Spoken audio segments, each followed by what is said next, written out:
反日化キャンペーンが続く中で、昭和天皇を侮辱するショート動画が SNS 上に氾濫しているとの報道があります。日本政府の把握状況と今後の対応について伺います。はい、ご指摘の報道で言及されておりますような動画については承知をしております。中国側に対しては外交ルートで申し入れを行い、本件動画は不適切であり、日中関係にもたらす悪影響も考慮し、速やかに適当な措置を取るということを求めたところでございます。中方对此有何评论？我们正在了解有关情况。下一个问题。Hello， 大家好，我是小懒。今天啊，就想给大家聊一个最近发生的新鲜事儿。话说现在都什么年代了？21世纪啊，人工智能 AI 都快成精了吧？咱们网友呢也是与时俱进啊，脑洞大开。这不，前2天就有个咱们中国的网友，也不知道是哪位神仙啊，就用这个 AI 啊做了一个小视频。视频的主角是谁呢？说出来你可能都得愣一下，是日本的昭和天皇裕仁。你想想 AI 做视频能干啥？无非就是让这个老照片里面的人呀动起来，唱个歌啦，跳个舞啦，说2句俏皮话。具体这个视频是啥样的呢？也就是一段恶搞视频啊，搁在平时啊，这种事在网上就跟往这个大海里扔个小石子一样，扑通一声乐呵2下就过去了。全世界的网友天天恶搞各国的领导人呀，你看这个美国的总统拜登、特朗普，那表情包真的是满天飞啊，谁当回事了？但是奇葩的事来了啊，这视频啊也不知道是怎么就传到日本去了，还传到了一位议员的耳朵里。这位议员啊叫石平太郎，他一看这个视频，哎呀，我的妈呀，当时就炸了呀，那真的是捶胸顿足，怒发冲冠啊，他立马就跳出来公开抗议，说我们中国的网民这是在调侃裕仁天皇，说这是大逆不道。我的天哪，大逆不道！我一听这词儿，恍惚间以为我穿越回清朝呢。这都什么年代了，还整这套君君臣臣的东西啊！一个互联网上的恶搞视频，你这直接给上升到大逆不道的高度了。而且最逗的是，他还公开要求我们中国政府要严惩这个做视频的网民。你听听这话，这叫什么？这就叫倒反天罡了。咱们先说这个事儿本身有多可笑啊！一个国家的议员因为别国网民的一个恶搞视频就破防了，这事儿本身就是个国际笑话啊。但是你再一想，这个事儿呢，它发生在日本，那就不仅仅是可笑了，这里面呢透露着一股子邪性。为啥呢？你想想日本是个什么样的国家？2战法西斯轴心国之一啊，裕仁天皇是什么人？是日本发动侵华战争、太平洋战争时候的最高元首。咱们这么说吧，他就算不是战争的总导演，那也绝对是坐在第一排 VIP 座位上，从头到尾鼓掌叫好那一个。他的那个双手是沾满了包括中国人民在内的亚洲各国人民的鲜血的。现在好了，一个战败的法西斯国家的后人，不但不反思，反而要求受害国的民众不许对他们的战争头子进行任何形式上的调侃，否则就是大逆不道。我就想问问，这世界上还有天理吗？还有王法吗？所以啊，这个事一出来，咱们就看明白了。日本这个国家从根儿上就没觉得自己错了，他们嘴上说着反省，心里想的却是，哎呀，我们当年怎么就输了呢？你别以为是个个例哦，是这个叫石平太郎的议员一个人在发疯，不是的哦。从日本官方到民间，这种态度是一脉相承的。我再给大家举个例子，抗战胜利纪念日阅兵，对吧？这本来是纪念反法西斯战争胜利天经地义的事儿，结果呢，日本政府居然通过外交渠道挨个的给欧亚那些国家打电话劝人家，你们可别去参加中国的胜利日阅兵啊。人家问为什么呀？日本给的理由是中国这么搞是过度聚焦历史，这是在反日。你听听这话把反法西斯直接等同于反日，这说明什么？这不就是自己把日本和法西斯画上等号了吗？这是他们自己说的可不是我们说的。这不就是明摆着告诉全世界，今天的日本依然在精神上为当年的法西斯招魂吗？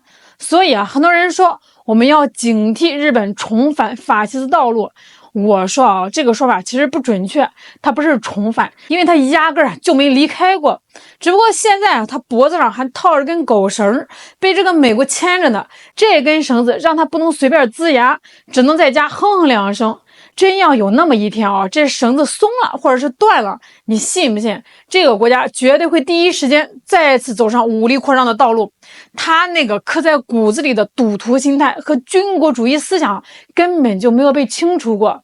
所以啊，面对这样一个邻居，我们能怎么办？指望他们良心发现，指望他们幡然醒悟，别做梦了啊！咱们唯一能做的就是把自己的家底儿搞厚实了，把自己的拳头练硬了。咱不去招惹谁，但是谁要再敢把这个爪子伸过来，那对不起啊，这一次必须把他打到万劫不复，打到他彻底明白什么叫疼，什么叫后悔。那话说回来啊，咱们再聊聊这个上蹿下跳的急先锋石平太郎。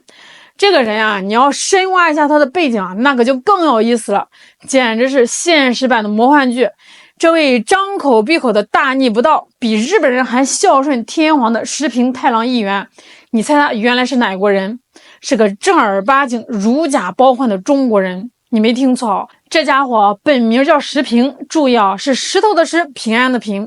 1962年啊，出生在咱们四川成都，那也是个风水宝地啊，人杰地灵。这石平呢，脑子也聪明，学习成绩好。1980年恢复高考没几年，千军万马过独木桥，他一脚就考进了北京大学，咱们中国最顶尖的学府之一，学的是哲学。这在当年啊，那可是天之骄子中的天之骄子呀。北大毕业之后，过了几年，在1988年，他又被国家公派到日本去留学。大家注意这个词啊，公派什么意思啊？国家花钱送你出去深造，是希望你学成之后回来报效祖国的。结果呢，这位石平同学啊，到了日本神户大学读了个博士，然后他就不回来了。不仅不回来啊，他还削尖了脑袋要融入日本社会。最终啊，成功入籍，连名字都改了，叫石平太郎。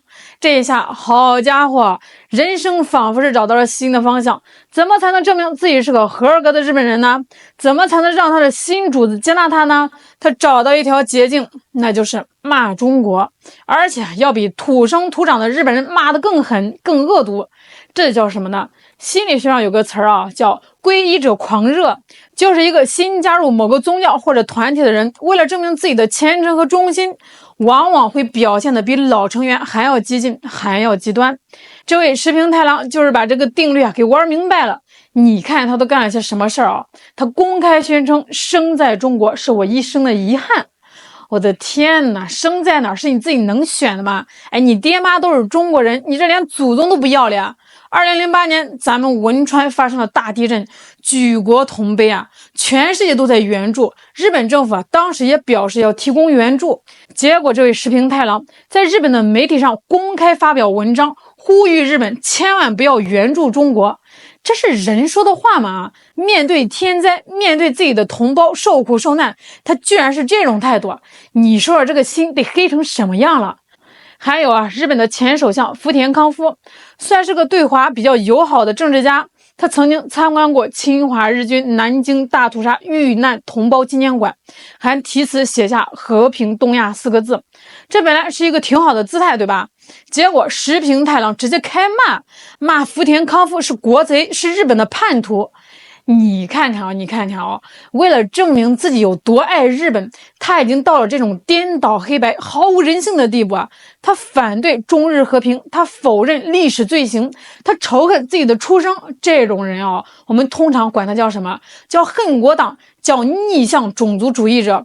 为了得到别人的认可，不惜把自己变成一条最凶狠的狗，反过来咬自己的家。所以啊，这次 AI 视频这个事儿嘛，他跳得最高，一点都不奇怪。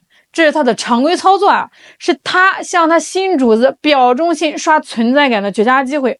但是这个世界最有趣的地方就在于，事情的发展呢，往往不按剧本走。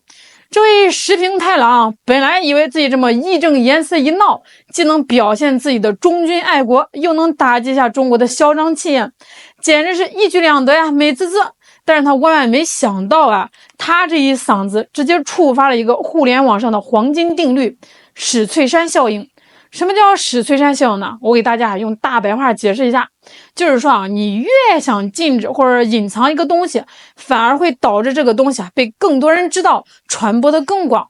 这就好比啊，你跟一个小孩说，哎呦，那个房间你可千万不能进啊，那这个小孩心里就跟猫抓一样啊，想方设法也要进去看看到底有啥。这个事儿呢，就是个完美的例子。说实在的，如果不是这个石平太郎大嘴巴一嚷嚷，我估计啊，99.99%的人啊都不知道网上还有这么个恶搞裕仁天皇的视频。毕竟啊，网上的乐子实在是太多了，谁天天盯着这个呀？结果他这么一抗议啊，一要求严惩，好家伙，新闻一报道，咱们国内的社交媒体一下就炸锅了。网友们的第一反应都是啊，还有这好事啊？视频在哪儿？快给我发一个看看。什么？居然有这种能让小日子破防的好东西，兄弟们快去围观啊！这一下本来是个小圈子的自娱自乐，瞬间就成了全民关注的热点事件。石平太郎以一己之力亲自下场，免费给这个 AI 视频做了一波全国最大力度的宣传和推广。他才是那个最佳带货主播啊！在这个眼球经济时代啊，最怕什么？不是被人骂，是没人理，是没有流量。现在好了，石平太郎议员亲自带货，所有人都知道。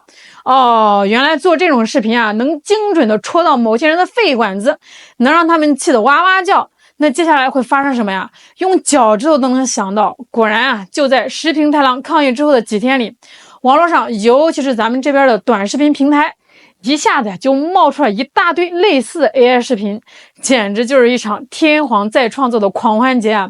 有让这个裕仁唱好日子的，有让他跳扭秧歌的，还有让他拿着话筒发表投降演说的低级版的，各种花样翻新啊，脑洞大开，创作热情被极大的激发了。这个结果我估计啊，是那位石平太郎打死也想不到的吧。他本来想扑灭一棵小火苗，结果啊，自己拎了一桶汽油浇了上去，直接给浇成了一场燎原大火。你说气不气人呢？所以说呀，这真是一个时代的缩影。一边是抱着老古董不放，活在过去，别人说一句不中听的话，就感觉是大逆不道的旧势力。那另外一边呢，是玩着最新科技，用解构、恶搞、娱乐的方式来表达态度的新一代网民。这两边一碰撞啊，你看谁更可笑，谁更跟不上时代，不就一目了然了吗？其实啊，这事的结局挺让人舒坦的。他告诉我们啊，面对那些歪曲历史、颠倒黑白的人啊，有时候你跟他摆事实、讲道理，他假装听不见，反而是用他们最看不惯、最无法理解的方式，比如一个简单的 AI 恶搞视频，就能让他们破大防，露出他们既可笑又可怜的真实面目。对于我们来说，看个乐子就完了，但是这个乐子背后啊，那个道理啊，咱们得记在心里，永远不要对抱有敌意的人啊心存幻想。好啦，今天就聊到这儿了，我是小懒，我们下期再见。